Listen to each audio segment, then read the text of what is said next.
இன்னைக்கு கிளாஸில் நம்ம என்ன பார்க்க போகிறோம் அப்படின்னா, நீங்கள் லாஸ்ட்டாக எழுதின அந்த இப்மேட் ஜிப்மேட் டெஸ்ட்டோட அந்த டிஐ போர்ஷனை மட்டும் நம்ம இப்போது டிஸ்கஸ் பண்ண போகிறோம். ஓகேவா?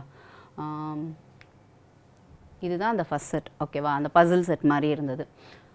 இதில் என்ன கொடுத்துருக்காங்க அப்படின்னா, in an election there were 5 constituencies S1, S2, S3, S4 and S5. அதாவது ஒரு எலெக்ஷனில் வந்து 5 கான்ஸ்டிடியூவன்சினா என்ன, தொகுதின்னு சொல்லுவோம் இல்லையா? 5 தொகுதி இருக்குது. அந்த தொகுதியை தான் S1, S2ன்னு S5 வரை எடுத்திருக்கோம். With 20 voters each all of whom voted. அதாவது ஒவ்வொரு தொகுதியிலையும், ஈச்னா ஒவ்வொரு தொகுதியிலையும் 20 voters இருக்காங்க. அண்ட் ஆல் ஆஃப் ஹூம் ஓட்டர்னா அவங்க எல்லாருமே ஓட் பண்ணியிருக்காங்க. அப்போ ஒவ்வொரு தொகுதியில் 20 பேர்னா மொத்தம் எவ்வளோ? 100 பேர். அந்த 100 பேருமே ஓட் பண்ணியிருக்காங்க. அடுத்து 3 parties A, B and C contested the elections. 3 parties-னா என்ன? 3 கட்சி. ABCன்னு ஒரு 3 கட்சி வந்து அந்த எலெக்ஷனில் பார்ட்டிசிபேட் பண்ணுறாங்க. அடுத்தது வந்து என்ன கொடுத்துருக்காங்கன்னா, the party that gets the maximum number of votes in a constituency wins that seat. அதாவது எந்த கட்சி வந்து அதிக ஓட்டு அந்த கான்ஸ்டிடியூவன்ஸில் அதிகமாக ஓட்டு வாங்குதோ அந்த கட்சி தான் வின் பண்ணியிருக்கு அப்படின்னு சொல்லி இந்த பாயிண்டில் கொடுத்துருக்காங்க. அடுத்து in every constituency there was a clear winner. எல்லா தொகுதியிலுமே கிளியர் வின்னர்னு என்னென்னா டை அந்த மாதிரி எதுவும் இல்லாமல் கிளியராக ஒருத்தர் வின் பண்ணியிருப்பாங்க. அதாவது ஏஓ இல்லை பிஓ இல்லை சிஓ மூணில் யாராவது ஒருத்தர் வின் பண்ணியிருப்பாங்க. அதை தான் கிளியர் வின்னு கொடுத்துருக்காங்க. இந்த ஃபாலோயிங் அடிஷ்னல் இன்ஃபர்மேஷன், இது போக எக்ஸ்ட்ரா இன்ஃபர்மேஷன்ஸும் நம்மளுக்கு கொடுத்துருக்காங்க. அதில் என்ன கொடுத்துருக்காங்கன்னு பார்ப்போம். Total number of votes obtained by A, B and C across all constituencies are 49, 35 and 16 respectively. Respectivelyனா ABC என்ன ஆர்டரில் இருக்கோ இதையும் அந்த ஆர்டரில் எடுத்துக்கணும். அதாவது என்ன கொடுத்துருக்காங்க இங்கே, ABC 3 பேர் வாங்கினா டோட்டல் நம்பர் ஆஃப் ஓட்ஸ் என்னன்னு கொடுத்துருக்காங்க. அடுத்த பாயிண்டில் வந்து S2 and S3 were won by C. C எதில் ஜெயிச்சிருக்கான்? S2, S3ல C ஜெயிச்சிருக்கு. அடுத்து என்ன இருக்குன்னா, while A won only S1. A என்னன்னா S1ல மட்டும் A வின் பண்ணியிருக்கா. அப்போ மிச்சம் இருக்க அந்த 2 தொகுதியில் யார் ஜெயிச்சிருப்பா? B ஜெயிச்சிருக்கும். ஓகேவா? இங்கே கொடுக்கலனாலும் நம்ம அதை அண்டர்ஸ்டாண்ட் பண்ணிக்கணும். அடுத்ததா number of votes obtained by B in S1, S2, S3, S4 and S5 are distinct natural numbers in increasing order. இந்த பாயிண்டில் என்ன கொடுத்துருக்காங்க அப்படின்னா, பி இந்த 5 தொகுதியிலையும் ஓட்டு வாங்கியிருக்கும் இல்லையா? S1ல ஒரு நம்பர் ஆஃப் ஓட்டு, S2 இதில் ஒவ்வொன்றிலையும் ஒரு நம்பர் ஆஃப் ஓட்ஸ் இருக்கும். அந்த நம்பர் ஆஃப் ஓட்ஸ் எப்படி இருக்கும்னா, டிஸ்டிங்னா டிஃப்ரெண்ட்டாக இருக்கும். சேம் ஓட் வராது. இப்போ ஒரு தொகுதியில் 2 வாங்கியிருந்தா திரும்ப இன்னொரு தொகுதியில் 2 வாங்கியிருக்காது, வேறு நம்பர் தான் இருக்கும். அதை தான் டிஸ்டிங்க்ட்னு கொடுத்துருக்காங்க. Distinct natural numbers. நேச்சுரல் நம்பர்ஸ்னால் என்ன மீனிங்? அது 0 வராதுன்னு அர்த்தம். அப்போ அட்லீஸ்ட் ஒரு ஓட்டாவது அது ஒரு தொகுதியில் வாங்கியிருக்கும். புரியுதா? ஹோல் நம்பர்னா தான் நம்ம 0 கன்சிடர் பண்ணுவோம். இங்கே நேச்சுரல் நம்பர்னு கொடுத்துருக்கனால அது 0 வாங்க சான்ஸ் இல்லை. புரியுதா? அப்போது 1ல் இருந்து கண்டிப்பாக அட்லீஸ்ட் ஒரு ஓட்டாவது ஒரு தொகுதியில் அது வாங்கியிருக்கும். இன்க்ரீசிங் ஆர்டர்னால் எப்படின்னா, இப்போ S1ல் வாங்கினதை விட S3ல அதிகமாக இருக்கும், S3யை விட S4ல் அதிகமாக இருக்கும், S4ரை விட S5ல் அதிகமாக இருக்கும். இந்த மாதிரி தொகுதி ஒவ்வொரு தொகுதிக்கும் இன்க்ரீசிங் ஆர்டரில் இருக்கும்னு சொல்கிறாங்க. ஓகேவா? இதுதான் இப்போது இந்த செட்டில் நம்மளுக்கு கொடுத்துருக்க இன்ஃபர்மேஷன்ஸ். ஓகேவா? இப்போது இந்த இன்ஃபர்மேஷன்ஸை வச்சு ஒரு டேபிள் மாதிரி ஃபார்ம் பண்ணி மற்ற டேட்டாஸை நம்ம அதில் ஃபில் பண்ணி இதில் கேட்டிருக்க இதுக்கப்புறம் ஒரு 5 கொஸ்டின் இருக்கும் இல்லையா? அந்த 5 கொஸ்டினுக்கு நம்ம ஆன்சர் பண்ணோம். ஓகேவா? ஸோ இப்போது அந்த கொடுத்துருக்க இன்ஃபர்மேஷன்ஸை வச்சு நான் ஒரு டேபிள் மாதிரி ஃபார்ம் பண்ணியிருக்கேன். அதாவது ABCன்னு 3 பார்ட்டிஸ், எத்தனை தொகுதி? S1, S2, S3, S4, S5ன்னு 5 தொகுதி. இதில் இந்த 5 தொகுதியிலையும் 20 பேர் இருப்பாங்க, டோட்டல் 100. இதில் ABC தனித்தனியாக வாங்கின ஓட்ஸ் இதை கூட்டினாலும் 100 தான் இருக்கும். ஓகேவா? இப்போது அந்த டேபிளில் கொடுத்துருக்க இன்ஃபர்மேஷனை நான் அப்படியே இங்கே டேட்டாவாக போட்டிருக்கேன். அடுத்து அங்கே என்ன கொடுத்துருந்தாங்க அப்படின்னா, அந்த வின் பற்றி கொடுத்துருந்தாங்களே, S2 and S3 were won by C, A வந்து S1. அப்போது அதையும் நம்ம இங்கே போட்டுக்கலாம். A வந்து S1, C என்னது S2, S3. ஓகே, அப்போ இந்த 3 தொகுதியும் போட்டாச்சு. அப்போ மிச்சம் இருக்க இந்த 2 தொகுதி யார் ஜெயிச்சிருப்பா? B. ஓகேவா? ஸோ இதுதான் இவங்களோட வின்னிங் லிஸ்ட். இப்படி தான் A வந்து இந்த ஒரு தொகுதியிலையும், B வந்து இந்த 2லையும், C இதுலையும் ஜெயிச்சிருக்காங்க. இப்போது இவங்க நம்பர் ஆஃப் ஓட்ஸ் எவ்வளோ வாங்கியிருக்காங்க நமக்கு தெரியாது இல்லையா? அது தெரிஞ்சால் தான் நம்ம அந்த கொஸ்டின்ஸை ஆன்சர் பண்ண முடியும். இப்போது யார் என்னென்ன தொகுதியில் வின் பண்ணியிருக்காங்கன்ற டீட்டெயில் நம்மளுக்கு தெரியும். ஆனால் ஒவ்வொருத்தரும் ஒவ்வொரு தொகுதியில் என்ன ஓட் வாங்கியிருக்காங்க அப்படிங்கிற டீட்டெயில் நம்மளுக்கு தெரியாது. அதை நம்ம தான் கண்டுபிடிக்கணும். கண்டுபிடிச்சா தான் இந்த கீழே அடுத்த 5 கொஸ்டின்ஸை நம்ம ஆன்சர் பண்ண முடியும். ஓகேவா? ஸோ அப்போது இதில் இப்படி பார்க்குறப்ப எந்த ஐடியாவுமே கிடைக்காத மாதிரி இருக்குது. நமக்கு ஒரு சில க்ளூஸ் மட்டும்தான் இருக்குது. அந்த க்ளூஸை மேக்ஸிமம் இங்கே யூஸ் பண்ணிட்டோம். நம்ம இன்னும் இங்கே யூஸ் பண்ணாத க்ளூ வந்து B வந்து இன்க்ரீசிங் ஆர்டரில் ஓட் வாங்கியிருக்கும், நேச்சுரல் நம்பராக இருக்கும். அதாவது டிஃப்ரெண்ட் நேச்சுரல் நம்பர் இன்க்ரீசிங் ஆர்டரில் இருக்கும். அந்த ஒரு பாயிண்ட் தான் இப்போ இன்னும் நம்ம யூஸ் பண்ணல. ஸோ அதையும் மற்ற நமக்கு இருக்கிற இந்த க்ளூஸையும் வச்சு இந்த டேட்டாஸ் எல்லாம் எப்படி ஃபில் பண்ணுறதுன்னு இப்போ நம்ம பார்க்கலாம். ஓகேவா? இப்போது எனக்கு இங்கே வந்து ஏ வந்து 5 தொகுதிக்கு போடணும், 49 இருக்குது. பியும் அதே மாதிரி நான் 5 தொகுதிக்கும் ஃபில் பண்ணணும், 35 இருக்குது. இப்போது சி வந்து 16 ஓட்ஸ் தான் வாங்கியிருக்குது, 2 தொகுதியில் ஜெயிச்சிருக்கு. ஸோ சியோட ஓட்ஸ் கம்மியாக இருக்கனால நான் சியிலேருந்து இப்போ ஸ்டார்ட் பண்ணுறேன். ஃபஸ்ட்டு அந்த 2 வின் பண்ண தொகுதியில் அது மினிமம் என்ன ஓட் வாங்கியிருந்தா அது ஜெயிச்சிருக்க முடியும் அப்படிங்கிறத நம்ம இப்போ செக் பண்ணலாம். ஃபார் எக்ஸாம்பிள் இப்போது 2 தொகுதி ஜெயிச்சிருக்கு, 16 இருக்குது. ஒரு தொகுதியில் அது 7 ஓட்டு வாங்கியிருக்குன்னு வச்சுக்கலாம். அப்போ ரிமைனிங் என்ன இருக்கும்? 7 போக 20ல் மிச்சம் 13 இருக்கும். இந்த 13 யார்? ஏவும் பியும் வாங்கியிருப்பாங்க. ஓகேவா? அப்போ இந்த 13 எப்படிலாம் பிரிக்கலாம்னா 8 5ன்னு பிரிக்கலாம், 7 6 6 7. இது போக இப்போது இதை 9 4 இப்படியும் பிரிக்கலாம். ஓகேவா? ஸோ இங்கே 7 வாங்கியிருந்தா நான் இதை எப்படி பிரித்தாலும் ஒரு தொகுதி இந்த இது சியில் இருக்கிறத விட இங்கே ஏ கூடிடுது, இங்கே ஈக்குவலாக இருக்குது. நமக்கு ஈக்குவலும் இருக்காதுன்னு கொடுத்துட்டாங்க, கிளியர் வின்னர் தான் இருக்காங்க. இப்போது இங்கே பி கூடிடுது, இங்கே ஏ கூடுது. ஸோ அது 7 ஓட்டு வாங்கியிருந்தா என்ன ஆகுது? எனக்கு கண்டிப்பாக அதை விட இன்னொரு தொகுதி கூட வந்துடுது இல்லையா? ஸோ அது 7 ஓட்டு வாங்கியிருந்தா ஜெயிக்கிறதுக்கு பாசிபிலிட்டி இல்லை. ஏன்னா ஒன்று அதுக்கு ஈக்குவலாக இன்னொரு கட்சியும் வந்துடுது, இல்லைன்னா அதை விட அதிகமாக வந்துடுது. ஓகேவா? ஸோ அப்போது அது மினிமம் 8 ஓட்ஸ் வாங்கியிருந்தா என்ன இருக்குன்னு நம்ம இப்போ செக் பண்ணலாம். ஸோ இப்போ அது 7 வர்றதுக்கு பாசிபிலிட்டி இல்லை. அப்போ 7க்கு கீழே நான் போட்டாலும் சேம் இது தான் வரும், 6 போட்டாலும் எனக்கு இது தான் வரும். ஸோ நான் 7 இல்லை 7க்கு கீழே எந்த நம்பர் எடுத்தாலும் எனக்கு சேம் இது தான் ரிப்பீட் ஆகும். அப்போது இப்போ நான் வந்து 8 செக் பண்ணலான்னு இருக்கேன். ஓகேவா? ஓகே, இப்போது 8 வாங்கியிருந்தா எப்படி இருக்கும்னு நம்ம செக் பண்ணலாம். 8 சி வாங்கிருந்துச்சுன்னா ரிமைனிங் என்ன இருக்கும்? 12 இருக்கும். இந்த 12 எப்படிலாம் பிரிக்கலாம் அப்படின்னா 8 4 இல்லை 9 இந்த மாதிரி பிரித்தேன்னா இதை விட அதிகமாக போயிடும். ஸோ அதுக்கு கீழே இருக்க நம்பரில் பிரிக்க முடியுதான் நான் செக் பண்ண போகிறேன். ஏன்னா 9 நான் போட்டால் இதுக்கு மேலே போயிடும் இல்லையா? ஏவும் சியும் கண்டிப்பாக இதை விட கீழே இருந்தால் தான் ஏவும் பியும் சியை விட கம்மியாக இருக்கணும். ஸோ இப்போ நான் இங்கே 9 8 எடுக்காமல் வேறு மாதிரி செப்பரேட் பண்ண முடியுதான் நான் இப்போ செக் பண்ண போகிறேன். அதனால் நான் அதை விட்டுடுறேன். இப்போது 7 5ன்னு பிரிக்கலாமா? அடுத்து 5 7 6 6 வேறு எந்த மாதிரி பிடிச்சாலும் ஏவோ இல்லை பியோ இதை விட கூடிரும். ஸோ அப்போது மினிமம் அது 8 இருக்கிறப்போ என்னால் இந்த மாதிரி பிடிக்க முடியுது. அப்போது கண்டிப்பாக அது குறைஞ்சது 8 ஓட்டாவது வாங்கியிருந்தால் தான் சி ஜெயிச்சிருக்க முடியும். ஓகேவா? அதுதான் இதுலேருந்து நமக்கு தெரிஞ்சுக்கிறோம். அண்ட் இப்போது ஒரு தொகுதியில் நான் 8னா இன்னொரு தொகுதியில் 8 தானே, ஏன்னா மினிமம் அது 8 ஓட்டாவது வாங்கியிருக்கணும். இப்போ சப்போஸ் அது 9 ஓட்டும் வாங்கியிருக்கலாம். அப்போது 9 ஓட்டு நான் ஒரு தொகுதிக்கு போட்டேன்னா இன்னொரு தொகுதிக்கு என்ன ஆகிடும்? 7 ஓட்டுன்னு ஆயிடும். புரியுதா? அப்போ எப்படி நான் பிரிக்கணும்? மினிமம் 8 ஓட்டு இருக்கணும். ஸோ நான் 2 தொகுதிக்கும் 8 8ன்னு பிரிச்சுக்கிறேன். ஓகேவா? அப்போ அது வின் பண்ண 2 தொகுதியிலையும் அதோட ஓட்டு 8 8. அப்போ மற்ற தொகுதியெலாம் டோட்டல் இதிலே வந்துருச்சு 16. அப்போது இங்கே 0 இங்கே 0 இங்கே 0. நம்ம பி தான் நேச்சுரல் நம்பர்னு பார்த்துருக்கோம். அப்போ பி தான் 0 இல்லை. ஓகேவா? சி 0வாக இருக்கலாம். ஸோ இப்போ நான் சியை ஃபில் பண்ணிட்டேன். இப்போ சியை வச்சு மற்றதை எப்படி ஃபில் பண்ணுறதுன்னு பார்க்கலாம். ஓகேவா? ஓகே, இப்போது 8ன்னு போட்டாச்சு. இப்போ இது 8ஆக இருந்தால் என்னென்ன காம்பினேஷனில் இந்த ரெண்டும் வரலாம்? ஏவும் பியும் ஒன்று 7 5ன்னு வரலாம், இல்லை 5 7ன்னு வரலாம், இல்லை 6 6ன்னு வரலாம். ஓகேவா? அப்போ இங்கே 7 5 இல்லை 5 7 அப்படி வரலாம், இல்லை 6 6. ஓகேவா? இப்போ நான் இங்கே வந்து 5 7ன்னு போட்டேன்னா அடுத்ததும் சேம் அதே 3 காம்பினேஷன் தான் வரப்போகுது. அப்போது நான் இங்கேயும் நான் 5 7 போட முடியாது. ஏன்னா பி என்னன்னு சொல்லியிருக்கேன்? இன்க்ரீசிங் ஆர்டரில் இருக்கணும்னு சொல்லியிருக்கேன். அப்போது நான் இங்கே 5 7 அகெயின் போட முடியாது. 7 5ன்னு போட்டேன்னா குறைஞ்சிருது. 6 6ன்ற காம்பினேஷன் போட்டாலும் குறைஞ்சிருது. அப்போது இங்கே 5 7ங்கிற காம்பினேஷன் வராது. புரியுதா? ஏன்னா பி வந்து இன்க்ரீசிங் ஆர்டரில் பியோட ஓட்ஸ் இருக்கணும். அப்போ இங்கே 5 7ம் எனக்கு வராது. வேறு என்னெல்லாம் போடலாம்? அப்போ நான் 6 6ன்னு போடலாம். 6 6ன்னு போட்டேன்னா இங்கே 5 7ன்னு போட்டுக்கலாம். ஓகேவா? அப்படி போடலாம். ஓகே, இப்போ அடுத்து நான் சப்போஸ் 6 6ன்னு எடுத்துக்கிறேன். 6 6ன்னு எடுத்தால் இங்கே என்ன கண்டிப்பாக எனக்கு வரணும்? 5 7ன்னு வரணும். ஓகேவா? இப்போ நான் இங்கே 6 6ன்னு எடுத்துக்கிட்டால் எனக்கு இங்கே 5 7ன்னு வரணும். இது வரலாம், ஏன்னா இது இன்க்ரீசிங் ஆர்டரில் இருக்குது. ஸோ இது வர்றதுக்கு பாசிபிலிட்டி இருக்குது. பட் ஓவரால் மொத்தமாகவும் நம்ம செக் பண்ணோம் இல்லையா?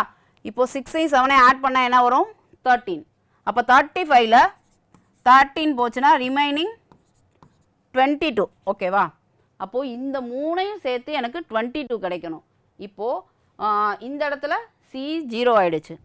இருக்கிறது இந்த 2 தொகுதி இந்த 2 தொகுதி மட்டும்தான். அப்போது S4 10ஆக இருக்க சான்ஸ் இருக்கா? 10ஆக இருந்தால் டை ஆகிடும். இவனும் 10 இவனும் 10ன்னு ஆகிடுவான். ஸோ அப்போது அது டையாக இருக்கும்.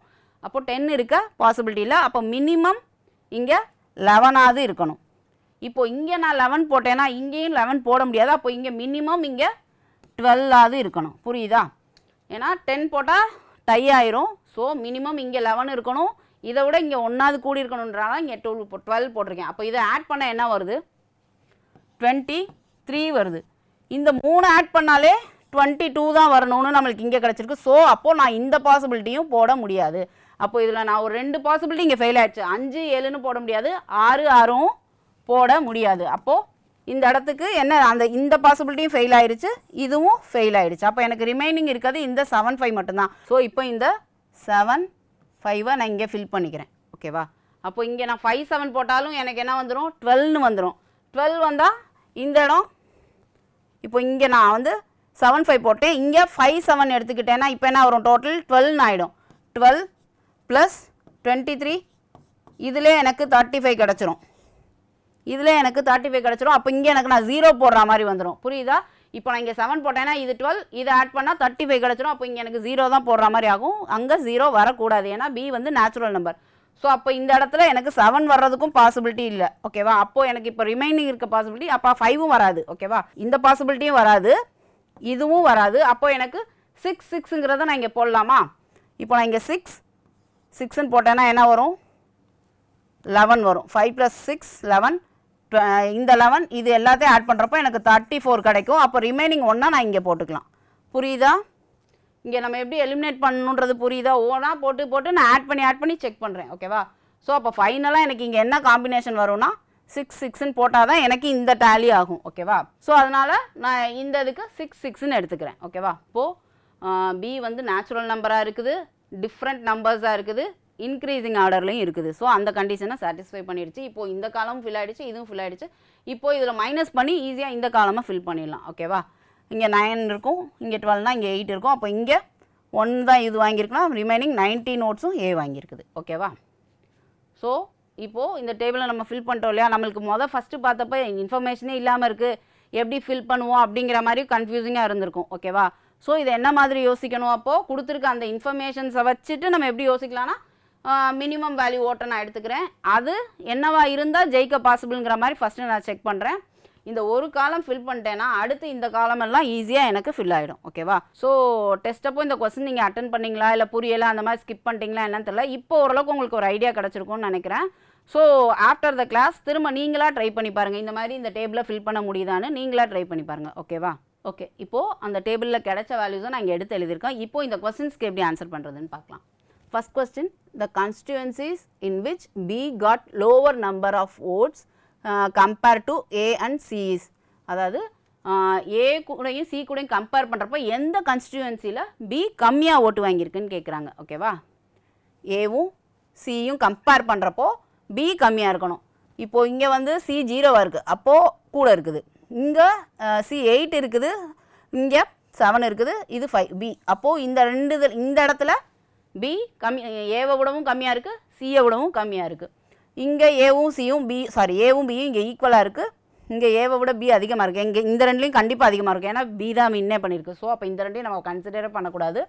இந்த 3ல் செக் பண்ணுறப்போ S2ல் மட்டும்தான் ஏவை விடவும் சியை விடவும் B கம்மியாக வாங்கியிருக்கு. ஸோ அப்போ என்னோடய ஆன்சர் என்னது? D, S2. ஓகேவா? இப்போ அந்த டேபிள் ஃபில் பண்ணிட்டா ஓரளவுக்கு நம்ம ஆன்சர் டேரெக்டாக போடுற மாதிரி தான் இருக்கும். அந்த டேபிளை நீங்கள் ஃபில் பண்ணுறது தான் கஷ்டமாக இருக்குமே தவிர இதுக்கு ஆன்சர் பண்ணுறது டக்குன்னு வந்துடும். ஓகேவா? அடுத்து the number of votes obtained by B in S2 is. B S2ல் எவ்வளோ வாங்கியிருக்குது? B S2ல் 5.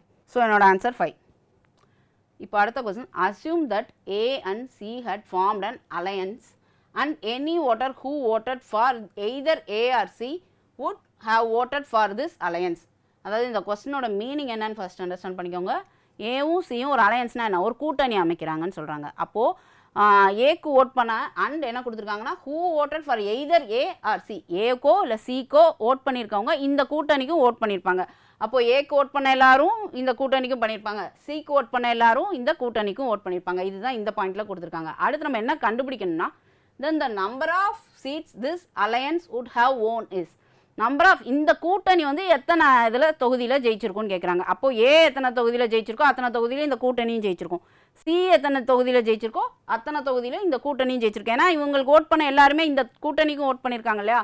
அப்போது டோட்டலாக ஏ எத்தனை 1, சி 2, அப்போ மொத்தம் 3 தொகுதியில் இந்த கூட்டணி ஜெயிச்சிருக்கோம். அப்போ என்னோட ஆன்சர் 3. ஓகேவா? அடுத்து இதை நம்ம கொஸ்டின் பார்க்க புரியாதமாக இருக்கும், கொஞ்சம் அண்டர்ஸ்டாண்ட் பண்ணிக்கிட்டிங்கன்னா ஈஸி. அப்படி சப்போஸ் கொஸ்டின் புரியலைன்னா ஸ்கிப் பண்ணிவிடுங்க. The number of votes obtained by A in S5 is S5ல எவ்வளோ ஓட்டு வாங்கியிருக்கு ஏ 8. ஸோ என்னோட ஆன்சர் 8. இதெல்லாம் அப்படியே டைரெக்டாக இருக்குது இல்லையா. Okay, 5th question. Comparing the number of votes obtained by A across different constituencies the lowest number of votes were in constituency. அதாவது ஏ வந்து இந்த 5 கான்ஸ்டியூவன்சியில் எந்த கான்ஸ்டியூவன்சியில் லோவஸ்ட்டாக வாங்கியிருக்குன்னு கேட்டிருக்காங்க. அப்போ இதில் பார்த்தாலே எப்படி டேரெக்டாக சொல்லிடலாம் எதில் கம்மியாக இருக்குது S3ல. ஸோ என்னோட ஆன்சர் S3. ஓகேவா? ஸோ இந்த இதை நீங்கள் கிளாஸ் முடிஞ்சதுக்கப்புறம் ட்ரை பண்ணி பாருங்கள். ஓகே, இப்போ நெக்ஸ்ட்டு செட் வந்து பை சார்ட். ஓகேவா? இதில் என்ன கொடுத்துருக்காங்கன்னா the following pie chart shows the share of sales of 5 computer brands A to E in India in. So இந்த பை சார்ட்டில் அவங்க கொடுத்துருக்கிறது என்னன்னா 2005ல் ஒரு 5 கம்ப்யூட்டர் பிராண்டோட சேல் வந்து என்ன மாதிரி ஷேர் ஆகிருக்குங்கிற அந்த டிஸ்ட்ரிபியூஷன். அதாவது A 45%, B 15% சேல் ஆகிருக்கு, C 10%, அந்த மாதிரி அது சேலோட ஷேரோட டிஸ்ட்ரிபியூஷனை கொடுத்துருக்காங்க. ஸோ அடுத்த கொஸ்டின் எப்படி கொடுத்துருக்காங்க, என்ன பண்ணலாம், எப்படி ஆன்சர் பண்ணலான்னு பார்க்கலாம். Okay, first question. Considering sale of A increased by 50% in 2006, sale of E increased by 10% and all other brands had no change in sales. அதாவது என்ன கொடுத்துருக்காங்கன்னா கன்சிடரிங் சேல் ஆஃப் ஏவோட சேல் வந்து கன்சிடர் பண்ணுறப்போ 2005 விட எவ்வளோ இன்க்ரீஸ் ஆகிருக்குன்னா 2006ல் 50% இன்க்ரீஸ் ஆகிருக்கு. அப்போது இது 2005ல் ஏ வந்து 45% இருக்குது. ஓகேவா? இப்போ இது எவ்வளோ இன்க்ரீஸ் ஆகிருக்குன்னா 50%. 50%னா இதில் பாதி என்னது, இதை டிவைட் பண்ணால் 45 2ஆல் டிவைட் பண்ணால் என்ன வரும் 22. இதை கேன்சல் பண்ணால் 2.5 வருமா? ஸோ ஏல 45%னா பாதி, அது எவ்வளோ 22.5. அப்போது இந்த 22.5 இன்க்ரீஸ் ஆகிருக்கு. அப்போ 2006ல் எப்படி இருக்கும், இந்த 45 கூட இதை ஆட் ஆகி 67.5ன்னு இருக்கும். ஓகேவா? அதே போல் அடுத்து என்ன கொடுத்துருக்காங்க, இ எப்படி இன்க்ரீஸ் ஆகிருக்கான் 10% இன்க்ரீஸ் ஆகிருக்கு. இ இங்கே என்ன 22, இ வந்து 22. 10%னா என்ன பண்ணுவோம், ஒரு பாயிண்ட் தள்ளி வைப்போமா? அப்போது எவ்வளோ இன்க்ரீஸ் ஆகிருக்கு 2.2 இன்க்ரீஸ் ஆகிருக்கு. அப்போது 2006ல் என்னவா இருக்கும் 24.2ன்னு இருக்கும். ஓகேவா? ஸோ 2005ஓட கம்பேர் பண்ணுறப்போ 2006ல் எவ்வளோ இன்க்ரீஸ் ஆகிருக்குன்னா இந்த அவ்வளவு தான் இன்க்ரீஸ் ஆகிருக்கு இல்லையா. அப்போ அதை மட்டும் ஃபஸ்ட் ஆட் பண்ணிக்கலாம் 24.7. ஓகேவா? 2005 விட, ஏன்னா மற்ற எல்லாம் அப்படியே தான் இருக்குன்றப்போ அதில் எந்த சேஞ்சஸும் இருக்காது.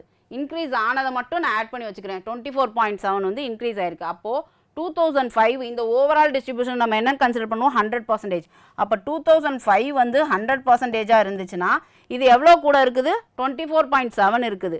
இந்த 2 இதில் மட்டும்தான், இந்த 2 பிராண்டில் மட்டும்தானே நம்மளுக்கு சேஞ்சஸ் இருக்குது, மற்றதெல்லாம் அப்படியே இருக்குன்றப்போ இது மட்டும் இன்க்ரீஸ் ஆகும். அப்போ இந்த 100 விட எவ்வளோ கூடும், இது கூடி 124.7 இருக்கும். இது வந்து 2005ல், இது 2006ல். புரியுதா?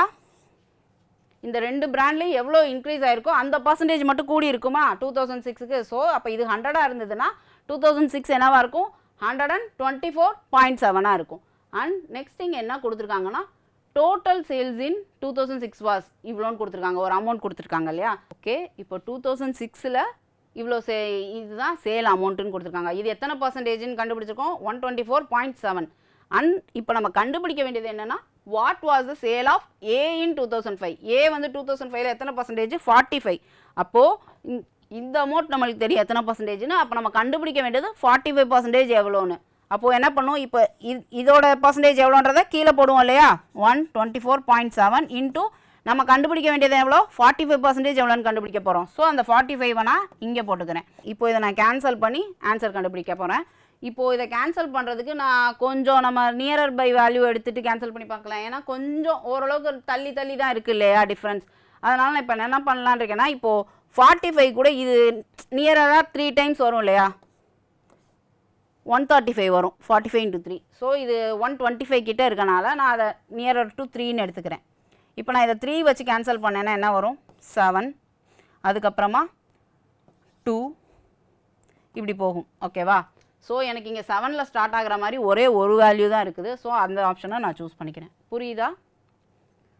இது எக்ஸாக்டாக கிடைக்காது. ஏன்னா இங்கே நான் நியரர் பை, அதாவது 45 கூட இது நியராக கேன்சல் ஆகிட்டு 135ங்கிற மாதிரி நான் வச்சுட்டு கேன்சல் பண்ணால் எனக்கு 3 கிடைக்கும். அப்போ அந்த 3க்கு நான் டிவைட் பண்ணுறப்போ எனக்கு ஒரு வேல்யூ கிடைக்குது இல்லையா? ஸோ வர்ற வேல்யூ அதுக்கு நியராக இருக்குன்றனால நான் இந்த சி ஆப்ஷன் சூஸ் பண்ணுறேன். உங்களுக்கு இப்படி போடுறதுக்கு பயமாக இருக்குது, கன்ஃபியூசிங்காக இருக்குன்னா நீங்கள் நார்மலாக எப்படி கேன்சல் பண்ணுவீங்களோ அந்த மாதிரி கேன்சல் பண்ணி ஆன்சர் பண்ணிக்கலாம். ஓகேவா? அண்ட் இப்போ second question. In 2006 value-wise sale of A increased by 50% and that of E increased by 10%. The sale of all other brands remained the same. இந்த ஃபர்ஸ்ட் பார்ட் வந்து அப்படியே ஃபர்ஸ்ட் கொஸ்டின்லேருந்து சேம் தான் இருக்குது. A வந்து 50% கூடுது, E வந்து 10% கூடுதுன்னு கொடுத்துருக்காங்க. By what percentage total sales grew in 2006ன்னு கேட்டிருக்காங்க. 2005ஓட கம்பேர் பண்ணுறப்போ 2006ல் எவ்வளோ சேல் கூடுதுன்னு கேட்டிருக்காங்க. இது ஒன்றும் இல்லை, இதில் பண்ணோம் இல்லையா? எவ்வளோ கூடுச்சு? 24.4% கூடுச்சுன்னு போட்டோம் இல்லையா? ஏல 50% கூடுறப்ப எவ்வளோ கூடும், ஈல 10% கூடுறப்ப எவ்வளோ கூடுமோ அந்த வேல்யூ தான் 2005க்கும் 2006க்கும் இருக்குது அந்த பர்சன்டேஜ் டிஃப்ரென்ஸ். ஸோ இதுதான் ஆன்சர். அப்போது இந்த சம்க்கு நீங்கள் சால்வ் பண்ணுறப்ப அதுக்கான ஆன்சரையும் நீங்கள் கண்டுபிடிச்சிருப்பீங்க. 24.7 தான் 2005ஓட கம்பேர். 2005ல் நமக்கு என்ன கிடச்சிச்சு? 100%ன்னு எடுத்தோம். 2006ல் என்ன கிடச்சிச்சு? 124.7 இருக்கா? ஸோ அந்த டிஃப்ரென்ஸ் தான் அதோட இன்க்ரீஸ். அப்போ ஆன்சர் என்னது? சி. ஸோ அப்போ அந்த சம்க்கு பண்ணுறப்பே இதுக்கான ஆன்சரும் அதுக்குள்ளே இருக்குது. ஓகேவா? ஓகே. இப்போ third question. In 2006 if sales value of B increases by 10% and that of A decreases by 10%. அதாவது என்ன கொடுத்துருக்காங்கன்னா 2006ல் பியோட சேல்ஸ் வேல்யூ வந்து 10% இன்க்ரீஸ் ஆகுது, ஏவோடது 10% டிக்ரீஸ் ஆகுதுன்னு கொடுத்துருக்காங்க. அடுத்து என்ன கேட்டிருக்காங்கன்னா what is the percentage change in sales? இந்த சேஞ்சஸ்னால பர்சன்டேஜில் என்ன சேஞ்ச் ஆகும் அப்படிங்கிற மாதிரி கேட்டிருக்காங்க. If sale of all other brands remain same. மற்ற எல்லாம் அப்படியே இருக்குது, இந்த ரெண்டில் மட்டும் சேஞ்சஸ் இருந்தால் ஓவராலாக என்ன சேஞ்ச் இருக்கும்னு கேட்குறாங்க. ஃபஸ்ட்டு 2005ல் பி எவ்வளோ? 15%. ஓகேவா? ஏ 45%. ரெண்டுமே டிஃப்ரென்ஸ் என்ன ஆகுது? 10%. அப்போது 10%னால் இது 1.5, இது 4.5.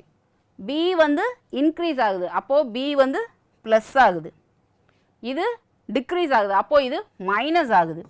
ஸோ இங்கே என்ன பண்ண போகிறோம் அப்படின்னா ப்ளஸ் ஆகிற இது 4.5 மைனஸ் ஆகுது இல்லையா? அப்போ 1.5ல் நான் 1.5 வந்து ஆட் ஆகுது, இன்க்ரீஸ் ஆகிறனால ஆட் ஆகுது, ப்ளஸ் 1.5. இது டிக்ரீஸ் ஆகுது, அப்போது மைனஸ் 4.5. அப்போ இதோட வேல்யூ -3. மைனஸ்னால் என்ன மீனிங்? டிக்ரீஸ். எவ்வளோ டிக்ரீஸ் ஆகுது? Decrease by 3%. புரியுதா? நம்ம ஃபுல்லாக டோட்டலாக எல்லாம் கண்டுபிடிக்கலாம் தேவையில்லை. இந்த இதோட 10% எவ்வளோன்னு கண்டுபிடிக்கிறோம், இதோட 10% கண்டுபிடிக்கிறோம். அதோட டிஃப்ரென்ஸ் தான் அந்த ஓவரால் சேஞ்ச். புரியுதா? ஏன்னா மற்ற எல்லாம் அப்படியே தானே இருக்குது.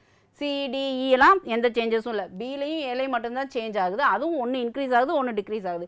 ஸோ இன்க்ரீஸ் ஆகிற சேஞ்சை ஆட் பண்ணுறேன், டிக்ரீஸ் ஆகிற சேஞ்சை மைனஸ் பண்ணுறேன்.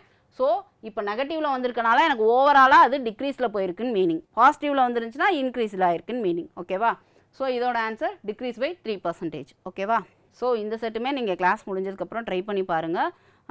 டெஸ்ட் அப்போ சிலர் போட்டிருக்கலாம், சிலர் போடாமலும் இருந்திருக்கலாம். போடாமல் இருந்தவங்க இப்போது உங்களுக்கு ஒரு அண்டர்ஸ்டாண்டிங் வந்திருக்கும் இல்லையா? இதை வச்சு நீங்கள் திரும்ப அகைன் ட்ரை பண்ணி பாருங்கள். ஓகேவா?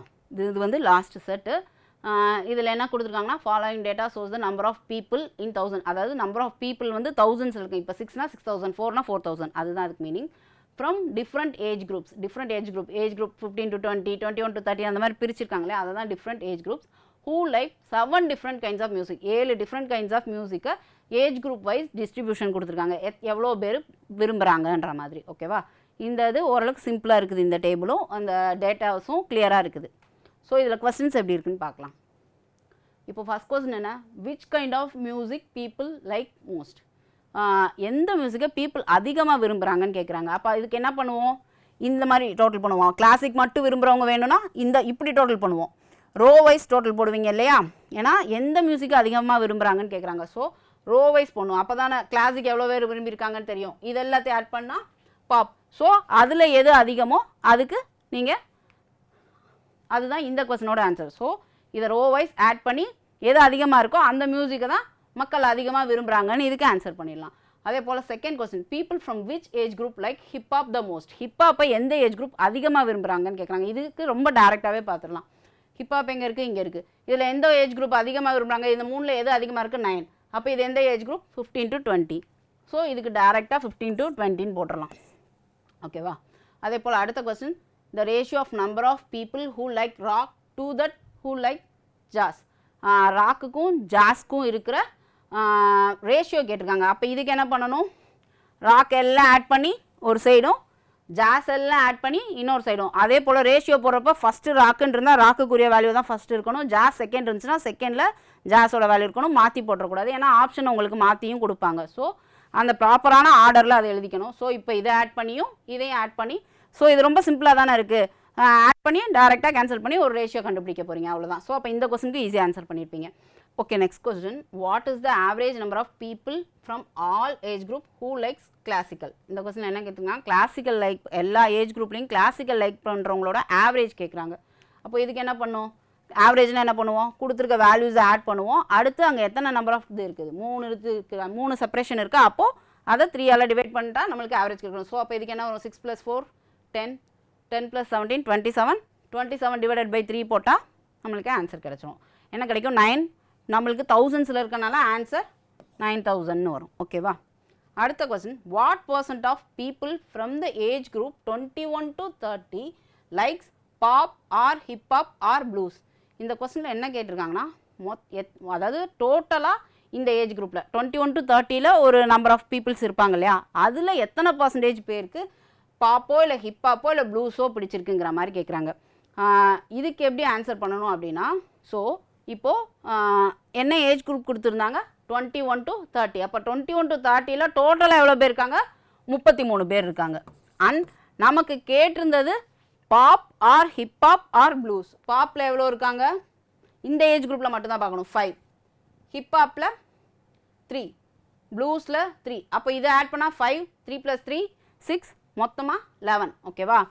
அப்போது இந்த ஏஜ் குரூப்னால் இதோட டோட்டல் மட்டும்தான் எடுத்துக்கணும். இதுக்குள்ளே தான் நம்ம பர்சன்டேஜ் கண்டுபிடிக்க போகிறோம். அப்போது ஏஜ் 21 to 30ல் இருக்க டோட்டல் வேல்யூ கீழே போடுவோம்.